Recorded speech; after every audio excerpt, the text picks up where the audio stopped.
ओम शांति।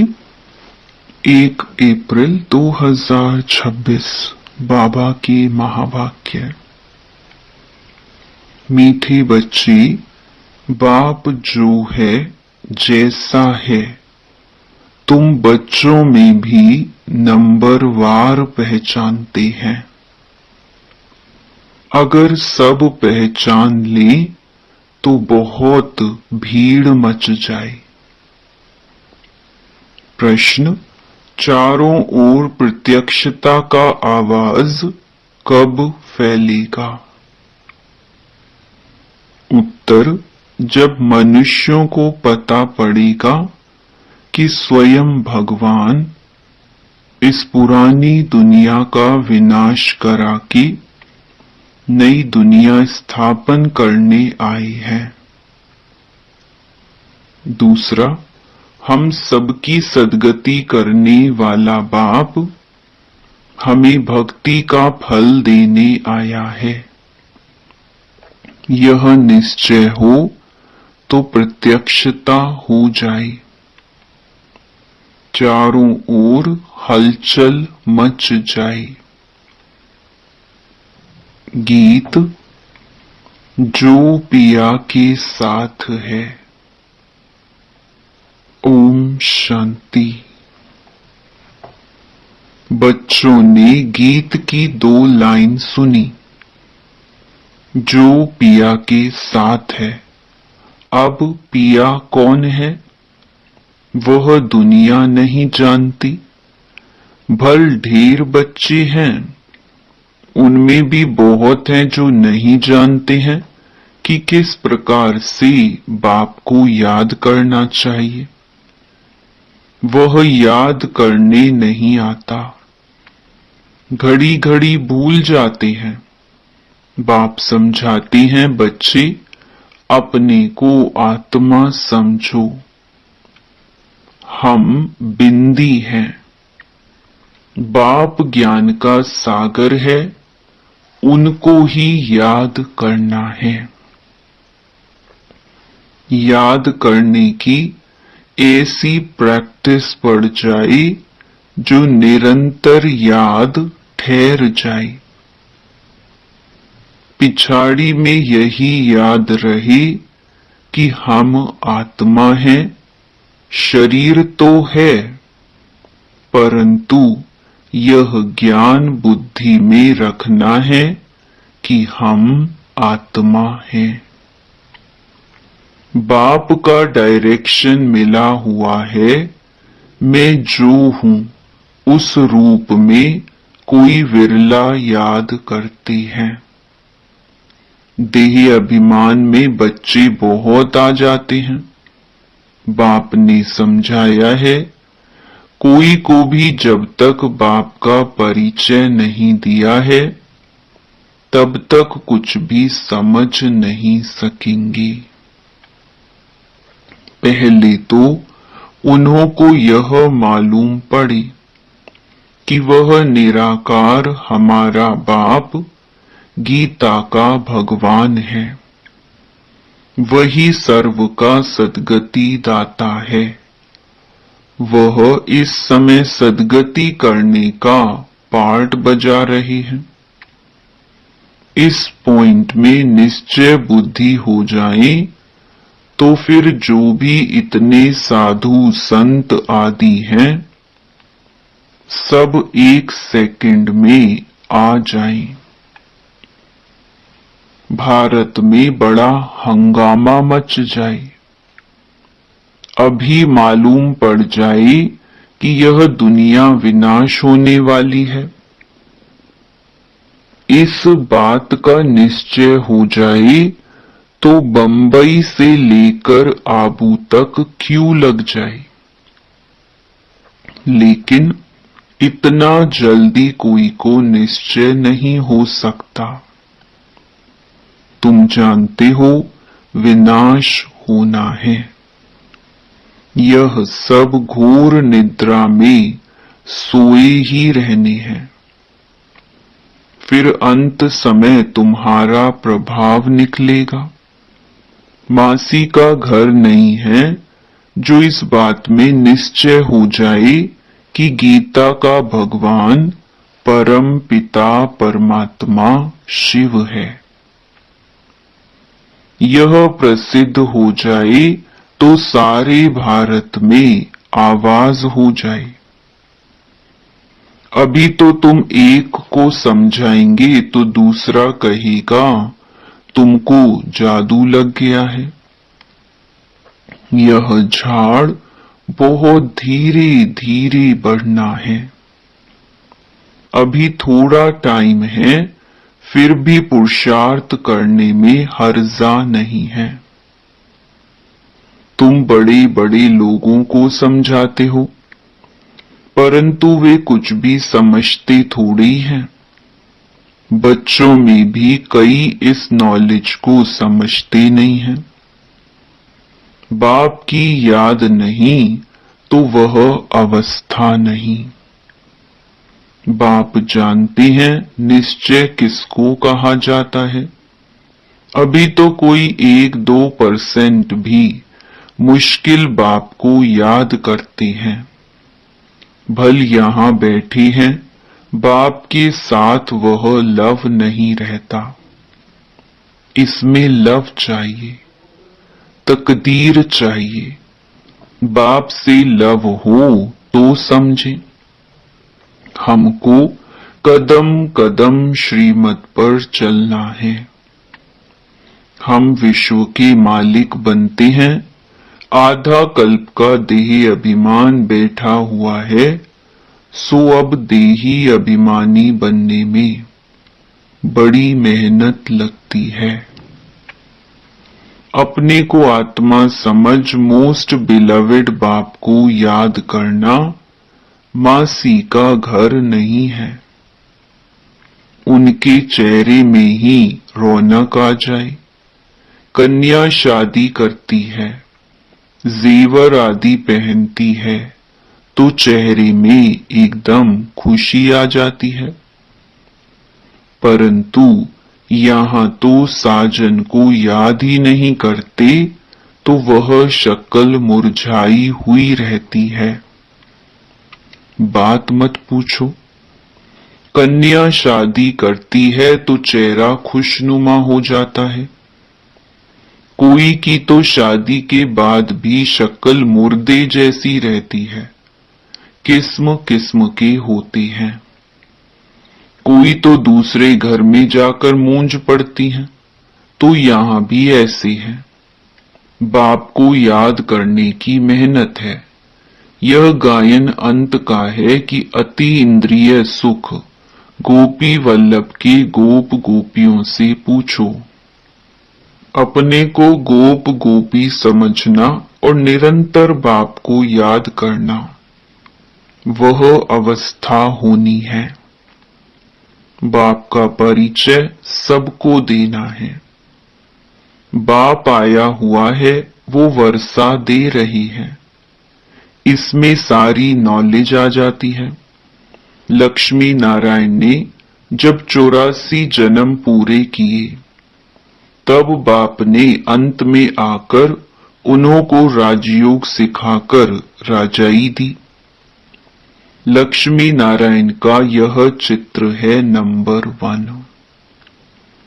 तुम जानते हो उन्होंने आगे जन्म में ऐसे कर्म किए हैं, वह कर्म अब बाप सिखला रही हैं। कहते हैं मन मना भव, पवित्र रहो। कोई भी पाप मत करो, क्योंकि तुम अभी स्वर्ग के मालिक पुण्य आत्मा बनते हो। आधा कल्प माया रावण पाप कराती आई है। अब अपने से पूछना है, हमसे कोई पाप तो नहीं होता है। पुण्य का काम करते रहते हैं, अंधों की लाठी बने हैं। बाप कहते हैं मन मना भव। यह भी पूछना होता है कि मन मना भव किसने कहा।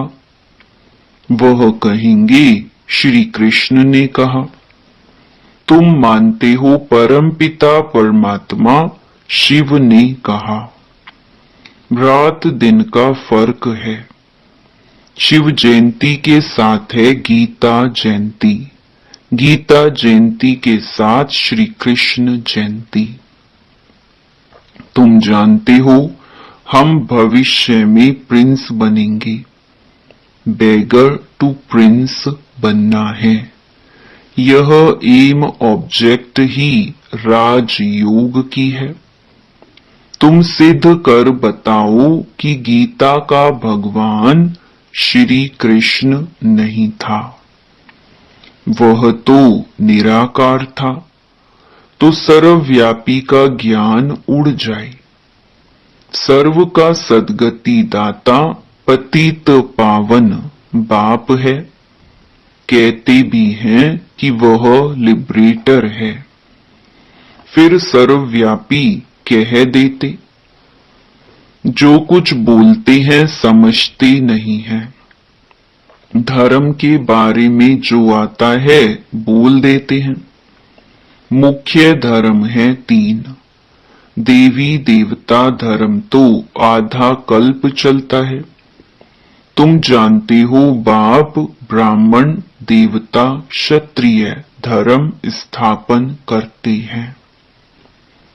यह दुनिया नहीं जानती। वह तो सत्य को ही लाखों वर्ष कह देते हैं। आदि सनातन देवी देवता धर्म है सबसे ऊंचा। परंतु यह अपने धर्म को भूल इररिलीजियस बन पड़े हैं। क्रिश्चियन लोग अपने धर्म को नहीं छोड़ते। वह जानते हैं क्राइस्ट ने हमारा धर्म स्थापन किया था। इस्लामी, बौद्धि, फिर क्रिश्चियन, यह है मुख्य धर्म। बाकी तो छोटे छोटे बहुत हैं। कहां से वृद्धि हुई यह कोई नहीं जानता। मोहम्मद को अभी थोड़ा समय हुआ है। इस्लामी पुरानी है। क्रिश्चियन भी मशहूर है। बाकी तो कितने ढेर हैं। सबका अपना अपना धर्म है। अपना भिन्न भिन्न धर्म, भिन्न भिन्न नाम है तो मूंझ गए हैं। यह नहीं जानती कि मुख्य धर्म शास्त्र ही 4 हैं। इसमें डेइटिज्म, ब्राह्मणिज्म भी आ जाती है। ब्राह्मण सो देवता, देवता सो क्षत्रिय। यह किसको पता नहीं। गाते हैं ब्राह्मण देवताए नमः। परमपिता ने ब्राह्मण देवता क्षत्रिय धर्म की स्थापना की। अक्षर हैं परंतु पढ़ते ऐसे हैं जैसे तोते। यह है कांटों का जंगल। भारत गार्डन ऑफ फ्लावर था, यह भी मानते हैं। परंतु वह कब, कैसे, किसने बनाया? परमात्मा क्या चीज है यह कोई नहीं जानते। तो ऑर्फन हो गए ना, इसीलिए यह लड़ाई झगड़े आदि हैं। सिर्फ भक्ति में खुश होते रहते हैं। अब बाप आई हैं सोजरा करने। सेकंड में जीवन मुक्त बना देते हैं। ज्ञान अंजन सतगुरु दिया, अज्ञान अंधेर विनाश। अभी तुम जानते हो हम सोजरे में हैं। बाप ने तीसरा नेत्र दिया है। भल देवताओं को तीसरा नेत्र दिखाते हैं, परंतु अर्थ नहीं जानते। वास्तव में तीसरा नेत्र तुमको है। उन्होंने फिर दे दिया है देवताओं को। गीता में ब्राह्मणों की कोई बात नहीं। उसमें तो फिर कौरव पांडवों आदि की लड़ाई, घोड़े गाड़ी आदि लिख दी हैं। कुछ भी समझते नहीं। तुम समझाएंगे तो कहेंगे तुम शास्त्रों आदि को नहीं मानते। तुम कह सकते हो हम शास्त्रों को मानते क्यों नहीं हैं? जानते हैं। यह सब भक्ति मार्ग की सामग्री है।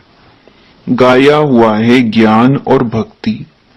जब रावण राज्य होता है तब भक्ति शुरू होती है। भारतवासी वाम मार्ग में जाकर धर्म भ्रष्ट और कर्म भ्रष्ट बन जाते हैं। इसीलिए अब हिंदू कहला दिया है।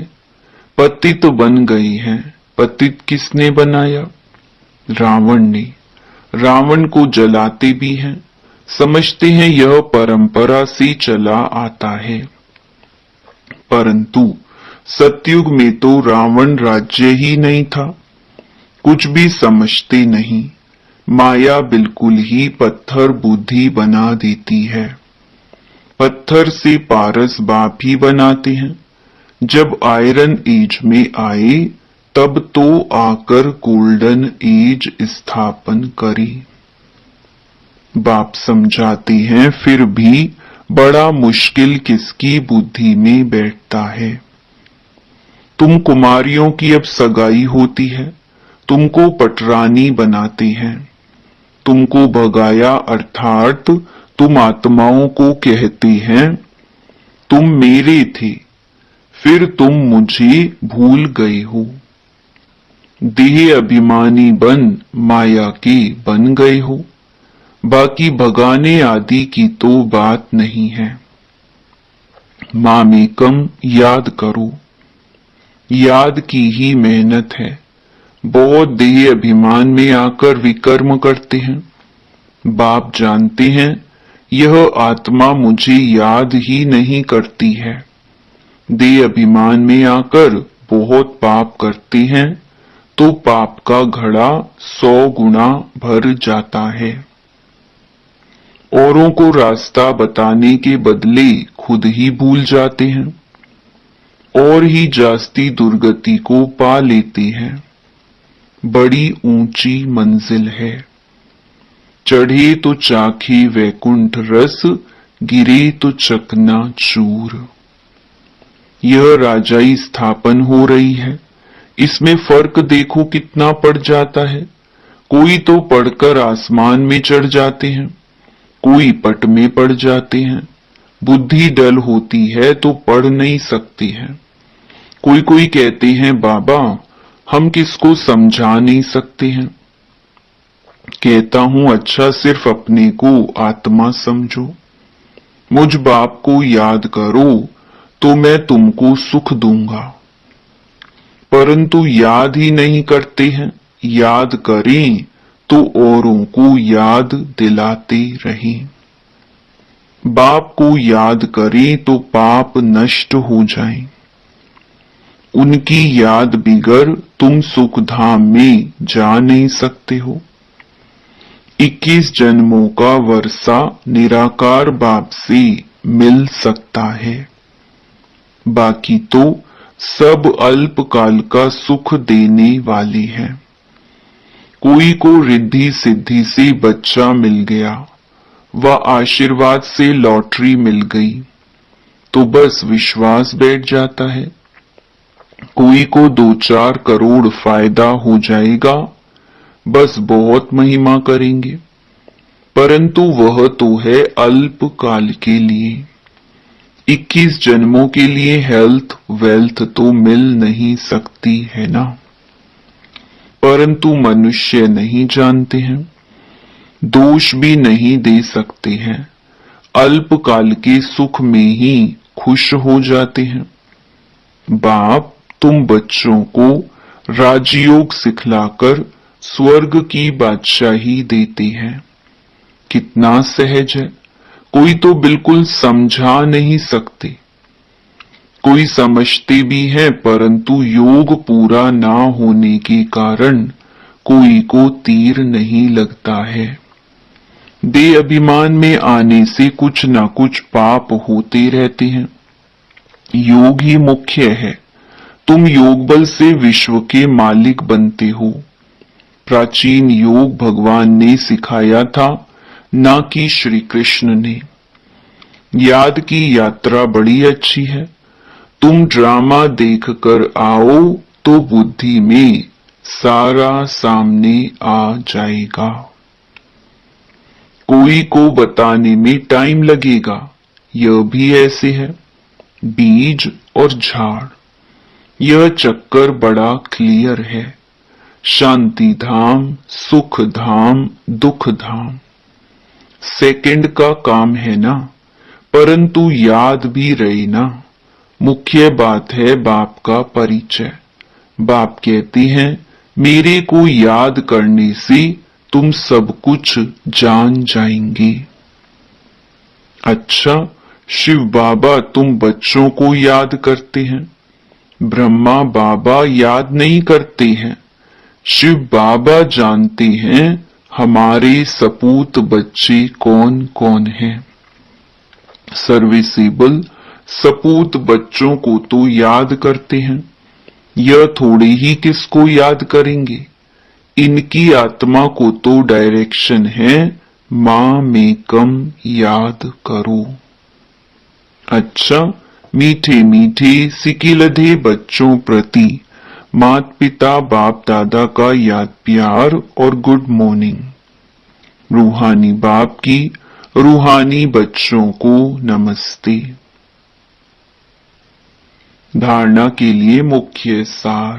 पहला, तकदीरवान बनने के लिए एक बाप से सच्चा सच्चा लव रखना है। लव रखना माना कदम कदम एक की ही श्रीमत पर चलते रहना। दूसरा, रोज पुण्य का काम अवश्य करना है। सबसे बड़ा पुण्य है सबको बाप का परिचय देना, बाप को याद करना और सबको बाप की याद दिलाना। वरदान, अपनी दृष्टि और वृत्ति के परिवर्तन द्वारा सृष्टि को बदलने वाले साक्षात्कार मूर्त भव। अपनी वृत्ति के परिवर्तन से दृष्टि को दिव्य बनाओ, तो दृष्टि द्वारा अनेक आत्माएं अपने यथार्थ रूप, यथार्थ घर तथा यथार्थ राजधानी देखेंगी। ऐसा यथार्थ साक्षात्कार कराने के लिए वृत्ति में जरा भी देह अभिमान की चंचलता ना हो, तो वृत्ति के सुधार से दिव्य दृष्टि बनाओ, तब यह सृष्टि परिवर्तन होगी। देखने वाले अनुभव करेंगे कि यह नैन नहीं, लेकिन यह एक जादू की डिबिया है। यह नैन साक्षात्कार के साधन बन जाएंगे। स्लोगन, सेवा की उमंग उत्साह के साथ बेहद की वैराग्य वृत्ति ही सफलता का आधार है। ये अव्यक्त इशारे महान बनने के लिए मधुरता और नम्रता का गुण धारण करो। मधुरता के गुण को धारण करने वाला यहां भी महान बनता है और वहां भी मर्तबा पाता है। मधुरता वालों को सभी महान रूप से देखते हैं, तो यह मधुरता का विशेष गुण हर बच्चे में होना चाहिए। मधुरता की मधु जिनके साथ है, उन्हें हर कार्य में सफलता ही सफलता है। उनके जीवन से असफलता मिट जाएगी। अच्छा, ओम शांति।